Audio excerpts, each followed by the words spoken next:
Hello বন্ধুরা, একটি flight ছিল যার জার্মান থেকে ব্রাজিল যাওয়ার কথা ছিল। এই সম্পূর্ণ সফর অতিক্রম করতে তার 18 ঘন্টা লাগার কথা, কিন্তু তার লেগেছে 35 বছর। এই ফ্লাইটটি প্রায় 35 বছর পর তার গন্তব্যস্থলে পৌঁছায়।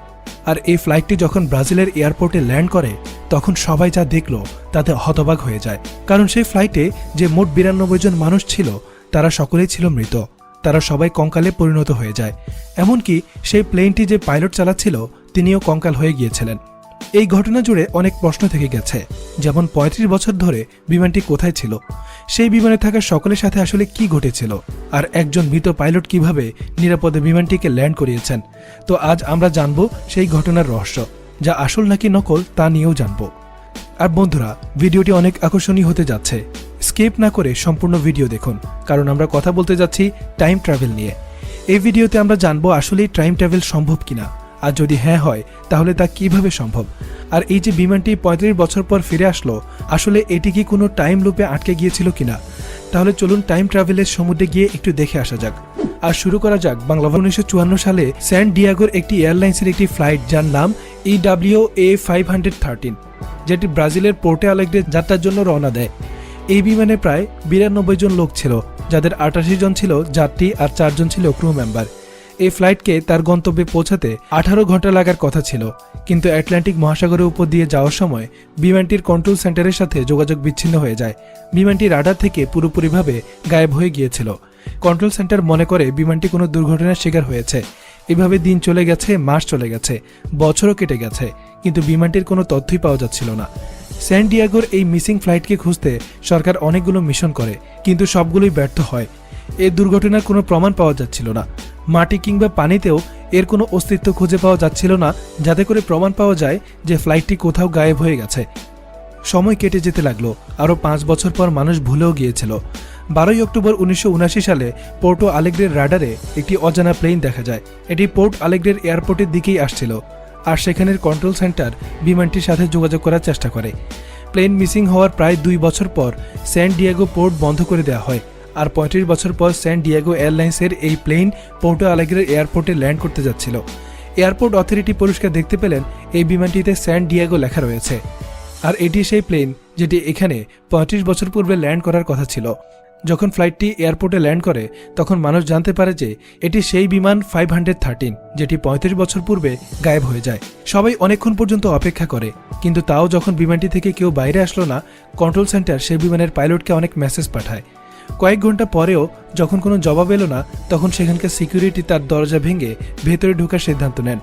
কিছুক্ষণ পরে দরজা খোলার মাধ্যমে সিকিউরিটি যখন ভেতরে ঢুকলো, তখন তারা সবাই হতভম্ব হয়ে যান, কারণ এই বিমানে থাকা প্রতিটি ব্যক্তি কঙ্কাল হয়ে গিয়েছিল। তারা প্রত্যেকেই অনেক বছর পূর্বেই মারা গিয়েছিলেন। এরপর পাইলট চেম্বারের দরজা খোলার চেষ্টা করা হয়, কারণ বিমানটি খুবই নিরাপদেই ল্যান্ড করেছিল। তাই সবাই মনে করতে লাগলেন যে বিমানের পাইলট হয়তো জীবিত আছেন, কিন্তু ককপিটের ভেতরের দৃশ্য ভয়ানক ছিল। সেই পাইলটও কঙ্কাল হয়ে গিয়েছিল, কিন্তু তার হাত তখনও নেভিগেশন প্যানেলের উপর ছিল। এর মানে সেই মৃত পাইলটটি প্লেনটিকে নিরাপদে ল্যান্ড করিয়েছিলেন। ব্রাজিল সরকার এই বিমানের ইনভেস্টিগেশনকে টপ সিক্রেট রাখেন, কিন্তু মিডিয়া থেকে কোনো কিছুই বেশি দিন লুকিয়ে রাখা যায় না। একদিন একটি আর্টিকেলে পুরো ঘটনার বর্ণনা একটি খবরের কাগজে প্রকাশ পায়। যখন এই ঘটনা মানুষের সামনে আসে, তখন অনেকগুলো মিডিয়া হাউস আর প্যারানর্মাল ইনভেস্টিগেটররা এর দিকে আলোকপাত করেন। সেই সময়কার সবচেয়ে বিখ্যাত প্যারানর্মাল ইনভেস্টিগেটর ডাক্তার আটেলো এই ঘটনা তদন্ত করেন। আর এর পুরো ঘটনা তদন্ত করার পর তিনি এই ফলাফলে পৌঁছান যে এই প্লেন একটি টাইম লুপে আটকে গিয়েছিল। মানে এই বিমানটি যাত্রা করার সময় পথেই এমন কোনো একটি জায়গায় আটকে গিয়েছিল যেখানে সময় পৃথিবীর চাইতেও দ্রুত বেগে চলছিল। সেই অনুযায়ী এই বিমানটিকে স্যান ডিয়েগো থেকে আসতে 18 ঘন্টায় লেগেছিল, কিন্তু সেটি সেই প্লেন অনুযায়ী। কিন্তু এখানে পৃথিবীতে প্রায় 35 বছর কেটে গেছে। আর যখনই সেই বিমানটি টাইম লুপ থেকে বের হয়ে এসে পৃথিবীতে পৌঁছায়, তখন পৃথিবী অনুযায়ী যখন 35 বছর পার হয়ে গেছে, তখন এখানে আসতেই তাদের সকলের মৃত্যু ঘটে। সবার একটাই প্রশ্ন ছিল যে 35 বছর পর্যন্ত একটি বিমান কিভাবে আকাশে উড়ে থাকতে পারে। তার ফুয়েল শেষ হয়ে যাওয়ার কথা ছিল, কিংবা জমিনে ক্র্যাশ হয়ে যাওয়ার কথা, কিন্তু থিওরি অনুযায়ী প্লেনটি শুধু 18 ঘন্টায় লেগেছিল যাত্রা করা অবস্থায়। আর এটাই কারণ যে সেই বিমানের ফুয়েল এখনও শেষ হয়নি, আর তাতে কোনো ধরনের ড্যামেজও হয়নি। যখন বিমানটির ফুয়েল ট্যাঙ্কটি চেক করা হয়, তখন দেখা গেল সেটি পুরোপুরিভাবে শুকিয়ে গিয়েছিল। মানে যতক্ষণ সেই বিমানে থাকা সকল ব্যক্তি সেই টাইম লুপে আটকে ছিল, তখন সময় তাদের মতো চলছিল। সেখানে ফুয়েলও ছিল, অক্সিজেনও ছিল, আর সবাই জীবিতও ছিল। কিন্তু 25 বছরের হিসেবে যেই মাত্র তারা এই পৃথিবীতে আসে তখন সবকিছু বদলে গেল। কারণ যদি সেই বিমানে যাত্রীরা আর পাইলট সেই সময় লুপের মধ্যেই মারা যেতেন তাহলে বিমানটি ল্যান্ড কিভাবে করত। বন্ধুরা, এটি এমন একটি ঘটনা যাকে অনেকে বিশ্বাস করে, আবার অনেকে একে বানানো মিথ্যা গল্প মনে করে। এখন কথা বলা যাক এই গল্পে কতটা সত্যি আর কতটা মিথ্যা লুকিয়ে আছে। প্রথম ফ্যাক্ট হলো 1954 সালের 4 সেপ্টেম্বর স্যান ডিয়েগোর এয়ারলাইন্সের একটি বিমান 513 যাত্রা করেছিল, আর তাকে পোর্টো আলেগ্রো এয়ারপোর্টে ল্যান্ড করার কথা ছিল। দ্বিতীয় ফ্যাক্ট হলো এই বিমানে মোট 92 জন মানুষ ছিল, যার মধ্যে 88 জন যাত্রী ছিল আর বাকি 4 জন ক্রু মেম্বার ছিলেন। তৃতীয় ফ্যাক্ট হলো আসলেই যখন এই ফ্লাইটটি আটলান্টিক মহাসাগরের উপর দিয়ে যাচ্ছিল তখন রাডারের সাথে তার কন্ট্যাক্ট ভেঙে গিয়েছিল। সরকার যখন এই বিমানের দুর্ঘটনা নিশ্চিত করার জন্য অনেকেই সেখানে পাঠান তখন তারা কোনো কিছু পাননি, আর সেই ডিউরেশনে এমন কোনো প্লেনের ক্র্যাশ হওয়ার ঘটনাও সামনে আসেনি। চতুর্থ আর সবচেয়ে গুরুত্বপূর্ণ শেষ ফ্যাক্ট হলো আসলেই বিমানটি 35 বছর ধরে হারিয়েছিল আর ব্রাজিলে ল্যান্ডও করেছিল। কিন্তু এই ঘটনার সাথে সম্পৃক্ত সর্বপ্রথম আর্টিকেল যা খবরের কাগজে ছাপা হয়েছিল সেখানে কোথাও এই কথাটি উল্লেখ ছিল না যে এই বিমানে থাকা সকল যাত্রী কঙ্কাল হয়ে গিয়েছিল। সেই আর্টিকেলে ওসব কঙ্কালের কোনো ধরনের ছবি পাবলিশও করা হয়নি। এই ঘটনা থেকে যদি কঙ্কালগুলো ব্যাপারটিও সরিয়ে দেওয়া হয় তাহলেও এটি অনেক বড় বিষয়। চিন্তার বিষয় হলো এই ফ্লাইট আসলে 35 বছর ধরে কোথায় হারিয়েছিল।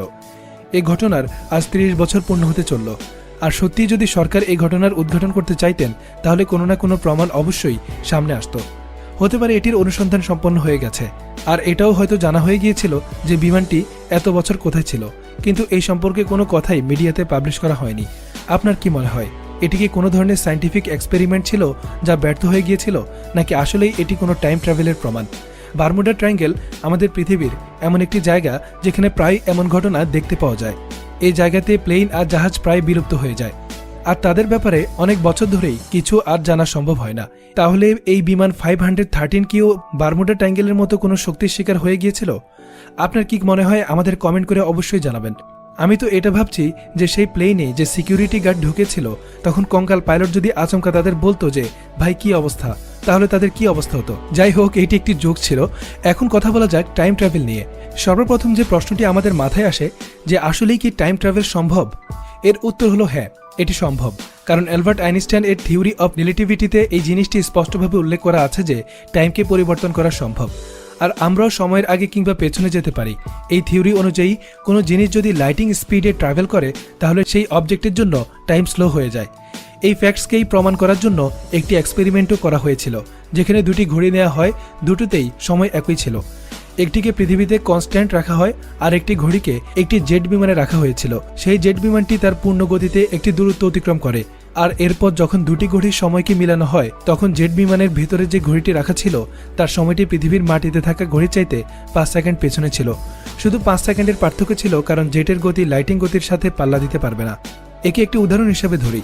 ধরুন আপনার কাছে এমন একটি ডিভাইস আছে যেটি লাইটিং স্পিডের চাইতেও দ্রুত গতিতে ট্রাভেল করতে পারে।